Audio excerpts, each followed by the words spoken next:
I was just gonna say I'm so excited to meet you, Shauna, because I love the articles that Fangirlish has been putting out about the show. Like I have Oh, been thank you. reading it, and I do feel like you guys really get the character in a way that like a lot of people don't. So yeah, I'm so excited to be talking with you. Thank you. And on that note, I have to go. No. Um, so I wanted to talk about, so you've been all season, Robbie gets on you about too slow, you've got to pick up the pace of the patients. And then this event happens, and you're the one that I think, as much as him and Abbott, if not more than, is just zinging patient, patient, patient, instinct, instinct. What do you think that says about who she is as a doctor and who she'll be going forward? I I think what's really interesting about this character is that there was no question about whether she was a good doctor. It was more a question of whether she could fit into this environment. And I think the mass casualty incident really shows that no, she does belong here.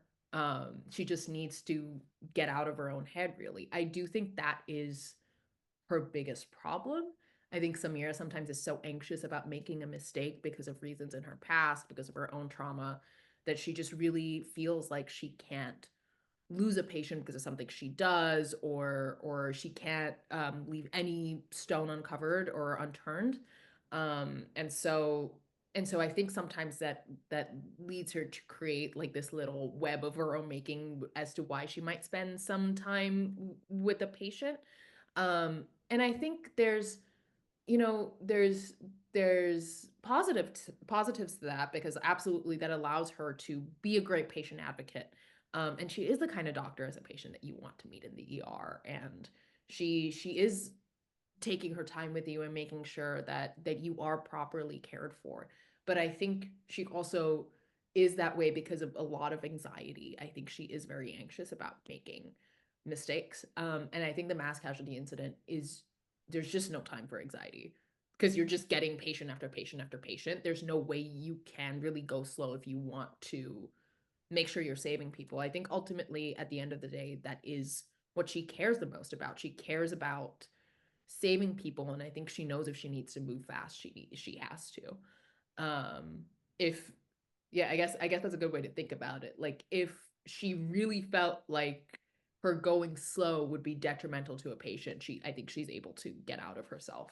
But I think it's interesting in other cases where she maybe doesn't feel that way, and what that says about the healthcare system as to why they're making and pushing doctors to go faster. I really feel like she was written as a response to, I mean, the fucked up system that is healthcare. Yeah, it is pretty fucked up. Um,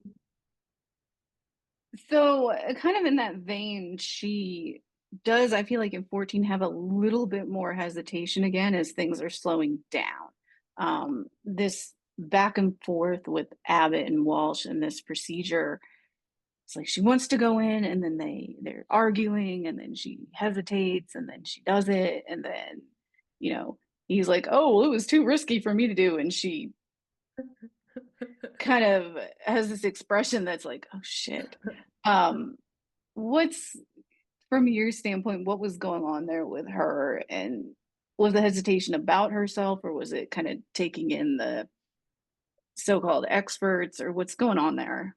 Absolutely. I think it's so tricky because you do see her doing unconventional things, but I think they aren't like unconventional in the sense that that you think. Like at the end of the day, when I was trying to relieve intracranial pressure with the hematoma, I'm making a hole, and that is essentially what you need to do to relieve that pressure, right? In like Mhm. there's like that's essentially what neurosurgery would do. They would need to like drain the fluid in some way. Um, I think what's interesting about the pulmonary embolism is that I'm doing a procedure, or at least the way I understood it, that like quite literally I think has only been done once in the world. Like it's an actual medical procedure. There's one paper on it. It's like from South Korea. it's not something that I have encountered, it's something this other doctor has encountered and they're telling me about. And it's also just not something you would ever use a catheter for. Like, Mhm. it's like not you would not pull air of a how out of a heart that way. Like, you would I don't know what the exact medical procedure would be, but it is just like it is in a very different place than the burr hole that I did in episode 13. And so I think some of that hesitation comes back because she's realizing that this is crazy. She hasn't read this paper herself, someone else has. And I think that is the slowest she's moved throughout the mass casualty incident because they're trying to figure out what is going on with this patient. Um, and so yeah, I that was definitely such an intense scene to play because I was very aware of how insane this medical procedure was. And I do think I love that scene for her because it shows her stepping up to the plate of being an ER doctor in a different way than the mass casualty incident. Because, I mean, to be an ER doctor, you kind of need to be a renegade a little bit, right? You kind of see that with Langdon through a lot of the trauma scenes that he's doing, where he's using like these somewhat unconventional ways to like do stuff, and you have to improvise and you have to make sure you're okay with like random things being thrown at you. That's kind of what she's being asked to do in this moment. And I just love that she steps up to the plate. Although I, I maybe did not love the fact that another doctor was like, "Oh, I don't want to do that. I'm just gonna offload it to my resident." I just thought that was so funny. That's a, like, awkward thing to have to watch too, because it's like, "Oh, he's so proud of her and he trusts her to do this thing," and then, no. Actually, he just wanted to see if it would work or not, It would basically, right? work. Yeah. Yeah. His credit, Um, there was a paper out there, but it's still like what the hell? Like it's so nuts. I think that does kind of take me to my next thing that I was going to ask. I know you all had the medical boot camp like way at the beginning. Um, what extra did you personally do going into these mass casualty episodes, if anything? Yeah, I think the show really wanted to show what experiencing something like this is for doctors. Like what doctors really go through when they're experiencing something like this, because I think, of course, the victims of the mass casualty incident are the people who are the most affected. They are the ones going through it. But I think the next level of like who ends up getting affected are the people treating them, because that's immediately where you go when you have an injury. And so I think we were really specific about what we wanted to show, and we want it to be realistic about the protocols that um, the protocols that we are showing that doctors have to put in place to deal with a mass casualty incident. Um, and I mean, I think it was really important for us to also show that this takes a toll. Like this isn't really something that they should have to deal with. I I'm like getting angry. Like it's like absurd that this is already an overwhelmed system and you're essentially saying, "Oh, this thing's adding to it." I'm sure in some parts of the country this is like you see a gunshot victim with some level of frequency. This is essentially adding to it, but we're not really going to do anything to stop it. And it's already hard enough being an ER doctor. I mean, it's kind of like if people were like driving in cars without seatbelts, which they do, but it's illegal to not be wearing a seatbelt. You know what I mean? Like Yeah. it's just the fact that there is this lack of care about not just the victims, but I think also the fact that this is a public health crisis. I mean, that was like the thing with COVID, right? That's why we were all masking up and making sure we were safe until there was a vaccine. We didn't want to overwhelm a hospital system. And I think we see that with our show where this hospital is already overwhelmed and now we're dealing with this, and it is so hard for the doctors to deal with it. And of course, it's great for my character in the sense of like her career, but what does it mean Mm. if the career high you're having is like as a result of this incredibly traumatic event, and I don't even know if this is the last time I'm ever going to experience something like this. Like it's like Yeah. how do I know that, I'm this isn't gonna happen like in 2 years? Um, so it definitely is very it's a very complicated moment, I think, for Dr. Mohan, and I think the show just does such a good job of showing how much this affects healthcare workers. Yeah, I think that's something that does overall, obviously, but this one in particular, and with your character going as non-specific as possible because we're going to do this ahead of the finale, but um, can you tease a little bit about how that affects her when things kind of slow down and go back to normal? Absolutely. I think this is just such a intense thing to go through for anyone to go through. We're very realistic about what firearms do to the human body. I was in the Mhm. red zone. I saw some of the worst of it, and um, I think there's a part of Samira that doesn't really know how to process it, and I don't know who she would really go to for help with that. I think that's also what the show plays with in looking at her response to it. Um, I don't really know if she has the support system to deal with something as traumatic as what she just went through in the past 2 hours.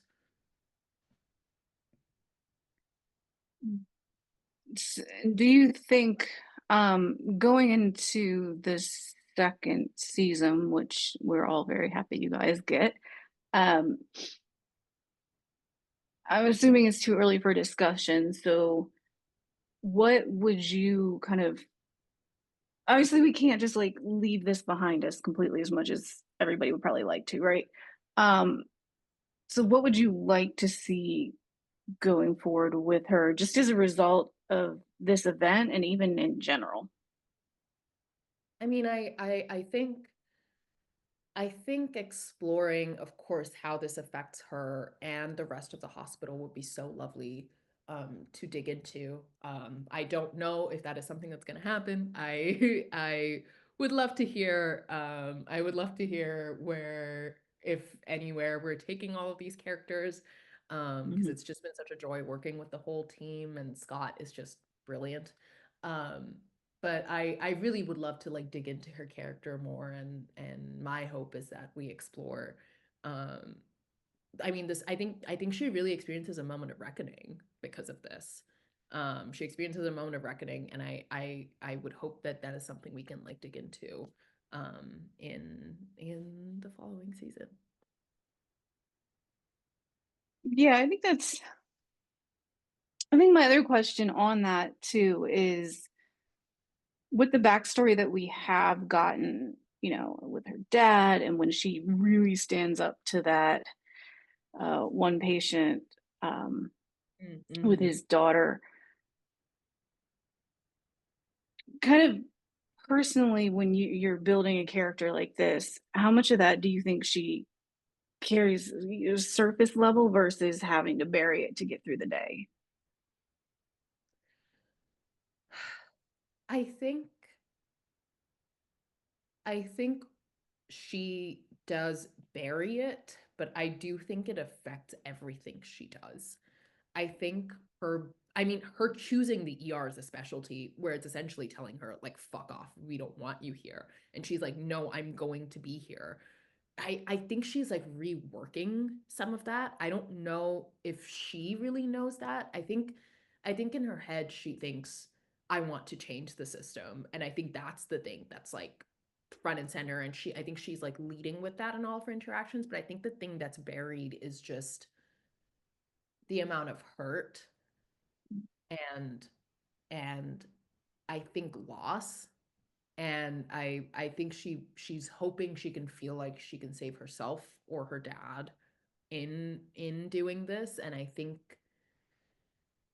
do believe that's the thing she maybe isn't honest with herself about.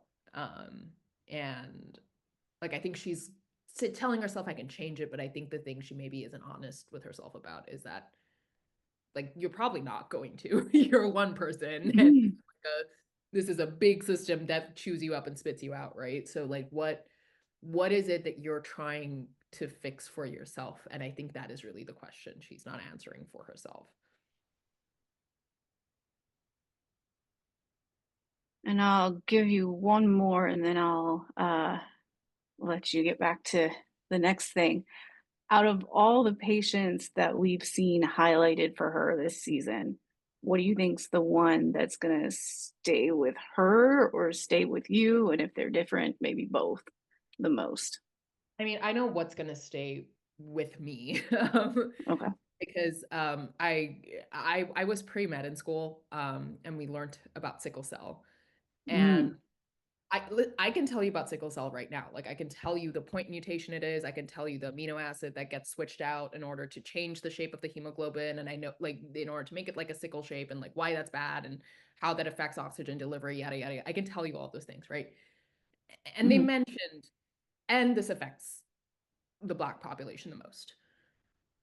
And that was it. Like, that they didn't mm, really say anything beyond that. I'm sure it's, like, different in medical school, right? But, like, even in that moment, like, it's such an early level of education, even at, like, college or high school or whatever. Even in that moment, I did not put 2 and 2 together of, "These people are in pain. What do you think is gonna happen when they show up to an ER and they are in pain?"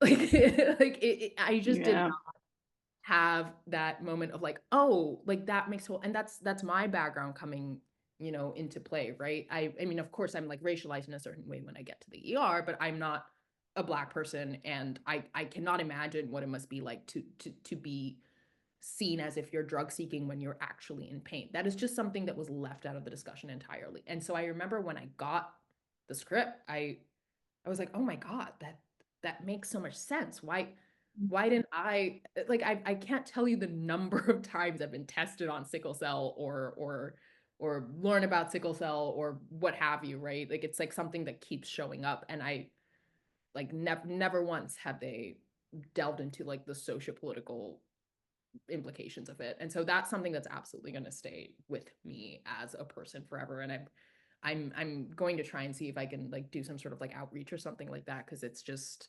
I'm so grateful to be on a show that's exposing the realities of being a Black person in healthcare, a Black patient in healthcare, a Black woman in healthcare. And I think for Samira, the patient that's going to stay with her the most, I think it might be Nandi, because I think it was such a win for mm, her to show that no, like my approach actually does work. This person would have been sent to psych. And she's someone who cares about racial justice. I could go on and on about how um, when patients are sent to psychiatry, there's an overwhelming skew towards POC populations for that, right? Even mhm, though there's no technically no higher rate of incidence for POC populations for psychiatric illnesses. So I think for her in that moment, it's interesting that her approach does work and it does prevent something maybe um I mean, I'm not saying like psychiatry wouldn't have noticed that this is eventually what's happening, but it just removed like an additional step and maybe an additional level of trauma for that patient. And I think yeah, feel it helps her feel like she does belong here. And again, I mean, as a South Asian woman, just the idea that someone's like lightening their skin with mercury unknowingly, it's such a problem in our community where there's so much colorism. And so I just love that that was something that was implicitly discussed with that patient. So I think for Samira and me, that was a really lovely moment. I gave you like so many answers for that, but I just love like everything that the show is doing really. So a lot of it probably is just gonna stay with me. no, yeah, that makes sense. And I also love a lot of what the show is doing. I think hopefully that doesn't come across too much at all. Oh But my gosh. No, yeah, I have to say I do love everything you've written about the show. Like it's so great. And it does come across that you're like really watching it and you love it and you understand it. So yeah, I'm so happy I'm talking to you. oh, cool. Well, the pleasure is all mine, and I'm gonna let you get back to your day. Loved it, obviously. Looking forward to next time, and thank you for your time. Thank you so much.